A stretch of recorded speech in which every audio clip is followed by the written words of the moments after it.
Sometimes we work the entire day, we remain busy the whole time, but when we come back home and look back at our day, we realize that we didn't do anything, we didn't accomplish anything.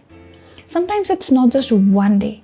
We can go weeks and months and years with the feeling that we are stuck and we are not moving forward in life or doing something significant. I found the solution and the reason for this problem in the book Deep Work. If you are somebody who wants to do big things in life, then this book provides a basic framework that's required for it. And I'm going to explain it to you by using examples and justifications. So this video is for all the students and professionals out there who want to make it in life. Let's get started.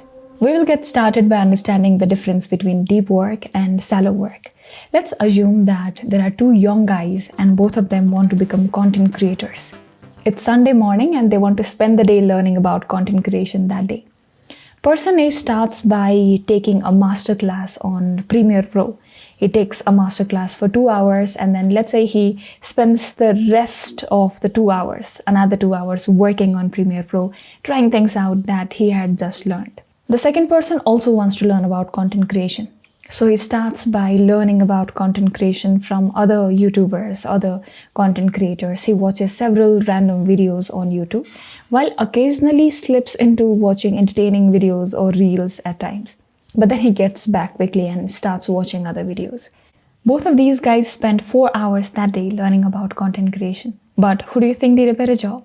The first person learned a valuable skill that day, whereas the second person just got a couple of insights and nothing to really take away from it.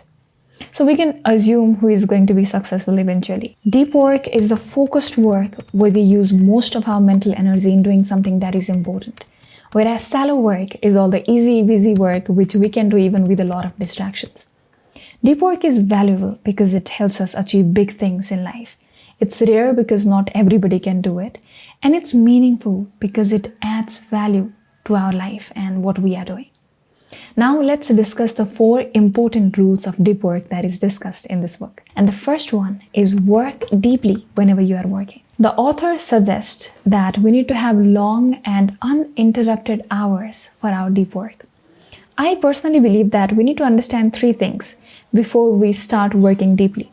The first one is what to work on. The second one is where to work on.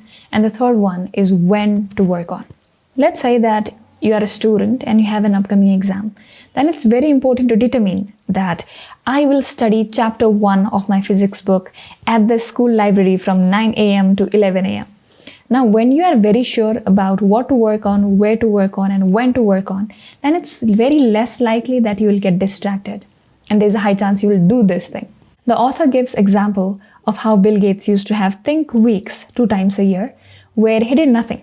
No interactions, no meeting, just him, his books, a peaceful location, and big ideas. The Harry Potter's last book was also completed in a peaceful location inside a locked hotel room because the author did not want any distraction. So try finding a space where you can work in an uninterrupted manner and know exactly what is it that you want to work on. Also, if you can do this deep work at the same time every single day, then it can help to make this ritual stronger. Remember to be aggressive about protecting this time of yours for deep work, because if we start getting liberal about it, it may not quite be possible for us to work deeply. Now, the second rule is to embrace boredom. We try to run away from our boredom as soon as possible, and we switch to various things often to make sure that we feel less bored. For example, even if we have to stand in a queue for minutes, we start grabbing our phone and start looking at what's new. The author says that when we let our mind to be bored, it strengthens our ability to focus when we really need it. So the next time when we are standing in a queue, let's try to avoid looking at the phone and let's look around.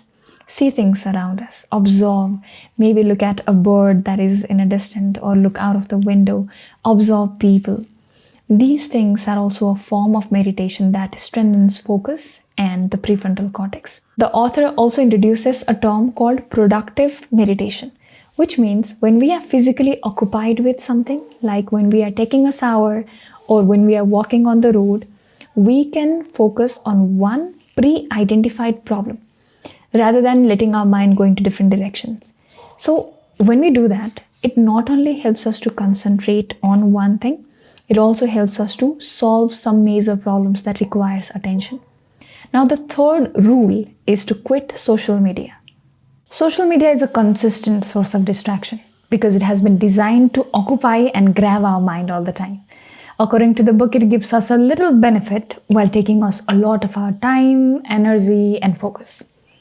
I believe that you do not necessarily have to quit social media, but you can allocate a small time in everyday life to stay connected with it. And that's what I have talked about in the last video of this channel. I agree with the author of this book that social media constantly keeps us distracted and the notifications do not let us be productive. So whenever you allocate a certain time for deep work, mobile phones and social media should stay away from it. You can also check out the last video on this channel about the social media addiction to understand more about it. For now, let's move on to the next rule, which is drain the shallows. We spend most of our time doing things that are shallow and less important. For example, checking emails at random times in the day, or talking to a coworker without any purpose, or checking mobile phones in the middle of the day while we are working. All of these are shallow tasks, and these works can distract us from doing things that requires focus and those things which are actually important. I know that somebody has to do these shallow tasks and we need to do it too, but we do not have to do it at random times in the day. We can focus most of our time for deep work and we can allocate slots where we can complete all of these shallow tasks. I understand that ignoring these smaller tasks in the middle of the work can feel anxious, can add temptation and eagerness to do it and complete it as soon as possible. But trust me, it's all worth the wait. Deep work is the way to productivity and focus. And I hope you understood the primary concepts of deep work from this video. But before you go, let me thank you for being a part of this family of 10,000 subscribers. It means a lot to me. And I will work hard. I will keep working hard to make sure that we discover our power together. Have a nice day.